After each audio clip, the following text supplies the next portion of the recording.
The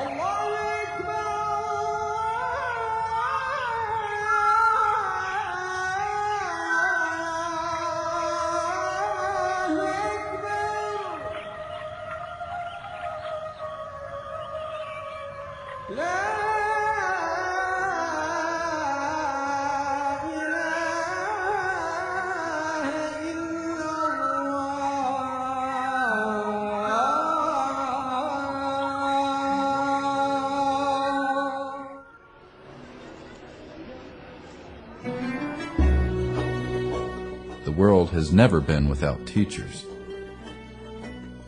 Each age has its teachers. Abraham, Moses, Jesus, Buddha, and Muhammad were some of the great ones. But after those, there are always special beings, perfect representatives of the messages brought by God's messengers. Rumi is one of them, one of those complete human beings. He is one of the greatest Islamic scholars, though he is known as the most outstanding and best-selling mystical poet in the West. Rumi is, of course, a 13th century man who was born to scholars, and his father was a great scholar, considered the greatest scholar of his time. He was born, I believe, in what is now Afghanistan. Rumi was one of the greatest poets and spiritual masters probably of all mankind. He was born in 1207, September 30th, in Balkh. He was born in 1207 in Balkh, in present-day Afghanistan, but lived, taught, died in 1273 and was buried in Konya, in present-day Turkey, under the Turkish Empire, the Seljuks. Because of the turmoil in the world at the time, particularly caused by Mongolian invasions, his family had to move around, and they were in Mecca, they were in Medina, but they ultimately ended up in Anatolia. And it's from this place that I believe his name came, because Rumi means the land of Rum, and Anatolia was that land. And he spent the rest of his life there. He was a father, husband, and university professor. He merged all these aspects of life into a unified existence. He linked all of his life with the thought of God and the practices toward humanity that this thought manifests. Thus, he became one of the greatest teachers of universal love and peace.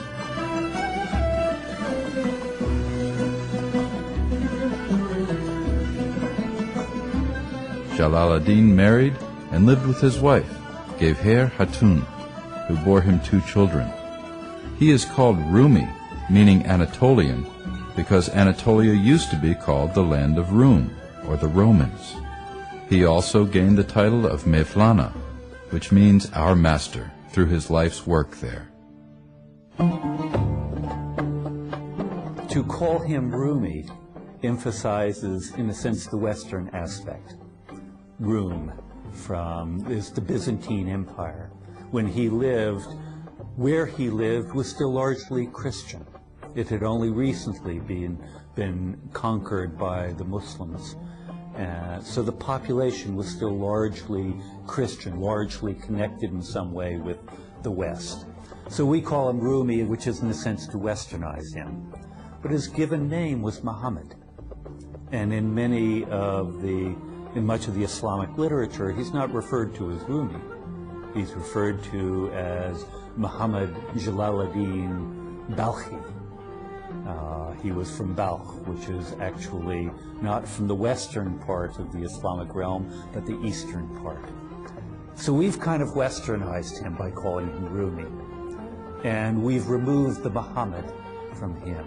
And so much of the literature that we in the West read about Rumi diminishes his Islamic roots. Before he met Shamsuddin Tabrizi and discovered fully the mystical path, he studied law. He studied the essential Islamic sciences, and he was throughout his life rooted in those.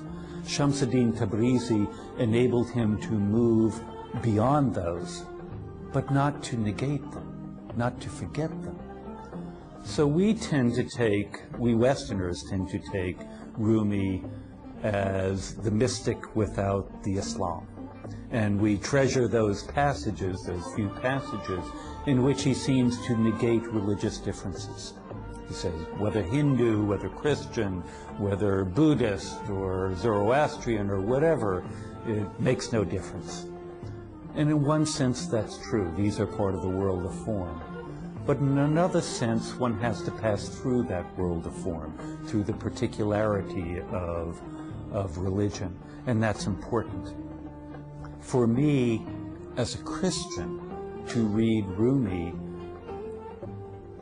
I do not want to read him in a way that negates his Islam, that Christianizes him, because I then lose one of the richest parts of that dialogue, of that interaction, which is an interaction of Christian particularity with Islamic particularity.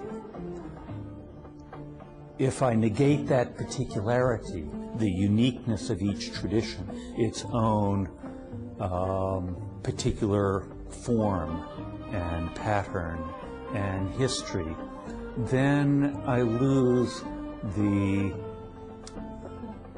importance, the value of the conversation. It becomes chit-chat, in a sense. So it's important to remember that Jalāloddin Rumi is Muhammad Jalāloddin Rumi, and to engage in the particularity of and the uniqueness of that particular source of his knowledge.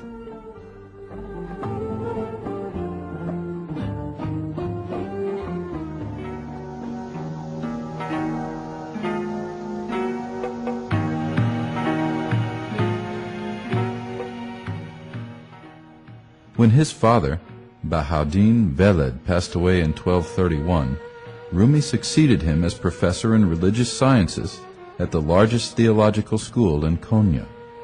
Only 24 years old, Rumi was already an accomplished scholar in religious and positive sciences. Although Rumi had already succeeded to his father's position as a teacher, when the great scholar and Sufi Burhanuddin al-Tirmizi arrived in Konya, Rumi studied under him and devoted himself to his service for 9 years.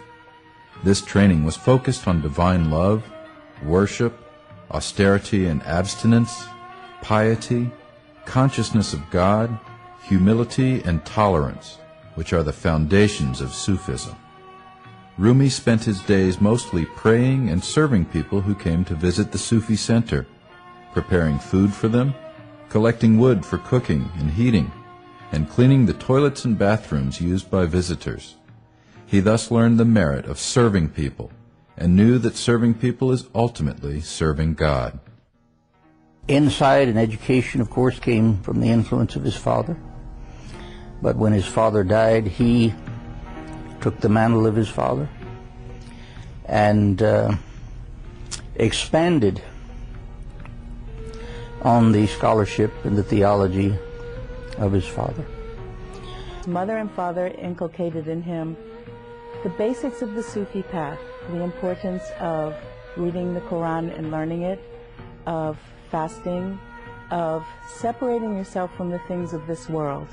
And they taught him kindness and respect and love of fellow human beings. He grew up in a household that had many visitors, and they welcomed everybody. They never left anyone out, and his father always made sure that everyone left with something. So Rumi was brought up in a very giving and very educated family.